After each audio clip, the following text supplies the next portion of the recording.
Good evening, everyone. It is Sunday night, and I would like to continue the practice, which has worked pretty well the past few weeks, of making a late comment on the complete picture of the discussion this week, which was very interesting. Again, see a lot more detail coming in, which is great, and it is something I really didn't want to interrupt because I have my own feelings about this, and I've learned over the years sometimes an instructor can dominate a discussion when they don't have to.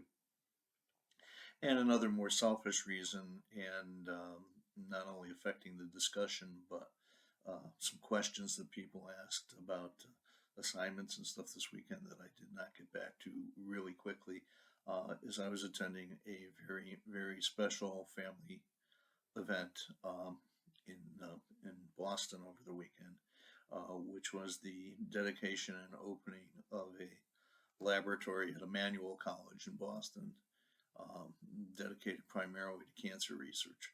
And the laboratory there, which is a fabulous little facility, was made possible by a grant and a foundation that has been created in memory of my son-in-law, Dr. Paul Wenger, who was a brilliant young mathematician who died of brain cancer. And ironically, his father, Paul H. Wenger, died of brain cancer. So those were two people that were very dear to me, who were taken by that terrible disease. And anything that can be done to never have another family go through that is something that I'm going to support and be there for. So thank you for unwittingly indulging my absence, but it was an event I would not miss. So that's very important. Okay, back to discussion from week 7. Week 7, I asked you about the Olympics, and the Olympics in the economic sense, not so much with the competitive aspects of it. But I would say that if, upon reading the entire discussion and going through it one more time a few minutes ago, uh, I don't want to say overwhelming, but the pretty convincing consensus of the class is that you wouldn't push for it for your city or your city of choice. That it's a risky proposition. It has a lot going for it, a lot going against it, and the legacy of leftovers from the Olympics is not stellar. Even somebody mentioned all the good things that happened in Rio in 2016. If you look now, 6 years later, that's pretty much considered a disaster too. Montreal 76 is one of the all-time disasters. Athens in 2008 has really impacted the Greek economy negatively for the last 14 years. So it's not been a great track record. Some have done well. Atlanta 96, Los Angeles 84. Um, those were good games financially for their hosts. I think the places you've seen do very well. Also, I'm going to mention London, 2016. And if you notice, there is a fundamental difference when you look at LA and Atlanta and London. You're looking at major cities and fully developed economies.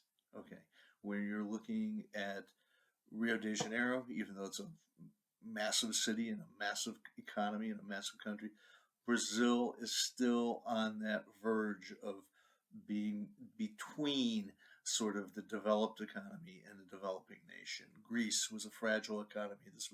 It's not got the economic strength and base that others do. It was a dangerous thing for them.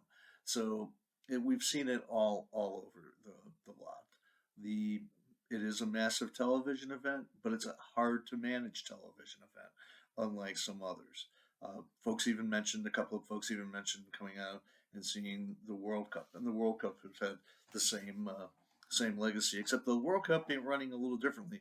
We're using multiple cities in most cases. It's a host nation that does it.